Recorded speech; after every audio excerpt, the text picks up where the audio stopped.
नमस्ते बच्चों, आज हम 8th क्लास की हिंदी बसंत का छठा पाठ के प्रश्नोत्तर करेंगे।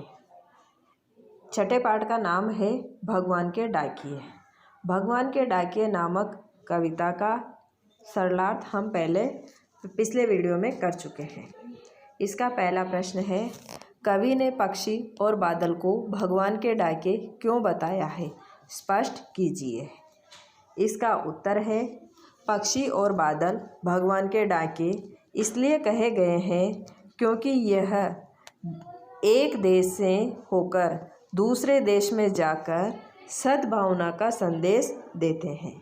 भगवान का यही संदेश यह हम तक पहुंचाते हैं कि जिस तरह से एक पक्षी व बादल दूसरे देश में जाकर भेदभाव नहीं करते हैं, अर्थात भेदभाव का मतलब है कि ये हमारा मित्र है, यहाँ जाओ, ये हमारा शत्रु है, यहाँ मत जाओ, इस तरह का भेदभाव नहीं करते हैं।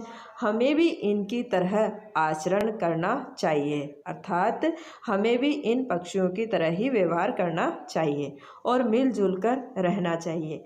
भगवान का यही संदेश पक्षी और बादल हम तक पहुँचाते हैं, इसलिए ये भगवान के डाकिये हैं। दूसरा प्रश्न है, पक्षी और बादल द्वारा लाई गई चिट्ठियों को कौन कौन पढ़ पाते हैं, सोचकर लिखिए। इसका उत्तर है, पक्षी और बादल द्वारा लाई गई चिट्ठियों को केवल पशु पक्षी, पेड़ पौधे, नदियाँ व पहाड़ ही पढ़ सकते हैं।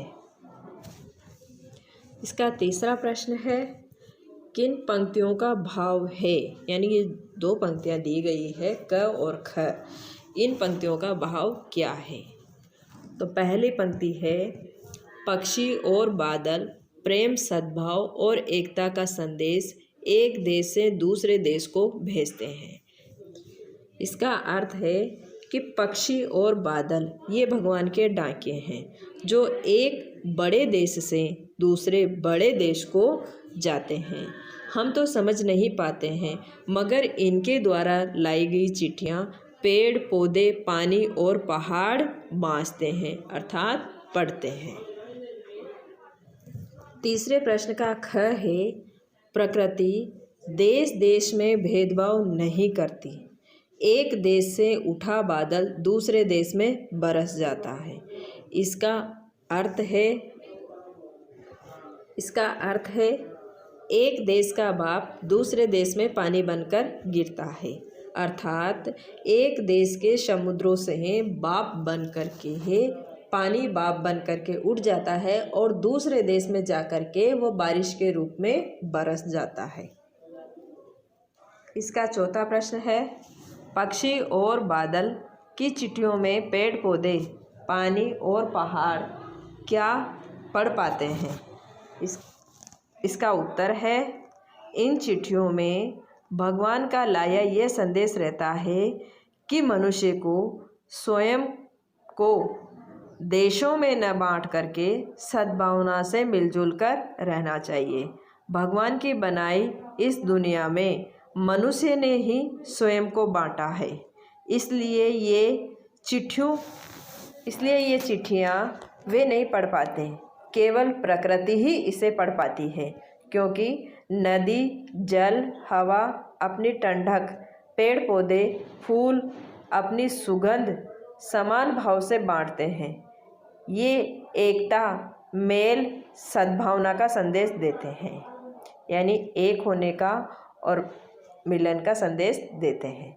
नदियाँ समान भाव से सभी लोगों में अपने जल को बांटती।